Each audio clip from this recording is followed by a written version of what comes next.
Bonjour! Dans cet exemple, nous allons voir comment calculer les deux premiers termes d'une suite.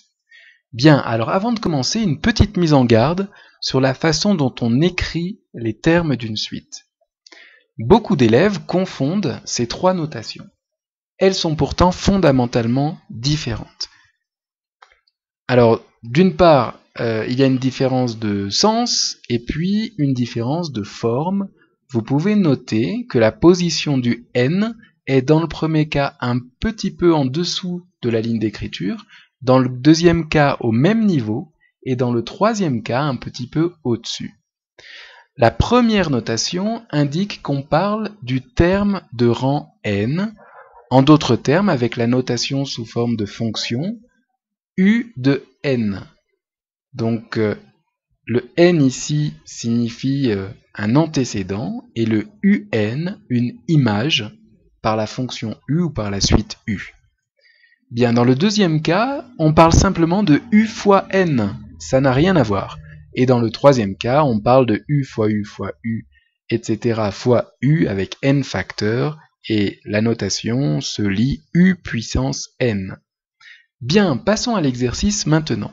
Il s'agit de calculer u1 et u2 dans la suite définie par u0 égale 4, et pour tout n appartenant à n, un plus 1 égale 2un moins 6n. Bien. Alors pour calculer u1, nous ne disposons que de cette formule, et nous souhaiterions que le n plus 1 désigné ici par une petite flèche bleue devienne 1. Alors on doit se poser la question suivante, que choisir pour n pour que n plus 1 soit égal à 1? Eh bien la seule possibilité c'est de choisir n égale 0. Par conséquent, nous allons écrire le cadre rouge pour n égale 0 sans se poser d'autres questions.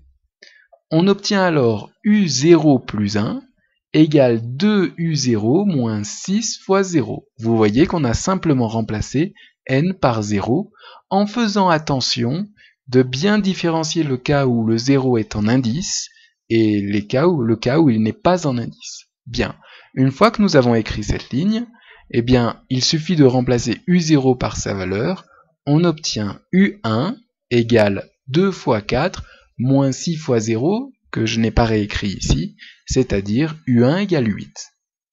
Pour calculer u2 maintenant, nous allons utiliser exactement la même formule, mais nous souhaitons cette fois que n plus 1 soit égal à 2. Par conséquent, il faut choisir n égale 1, et nous recopions la formule avec n égale 1, c'est-à-dire u1 plus 1 égale 2u1 moins 6 fois 1, c'est-à-dire u2 égale 2 fois 8, puisque nous venons de calculer u1 dans la partie précédente, 2 fois 8 moins 6, 2 fois 8 16, moins 6 10. Voilà.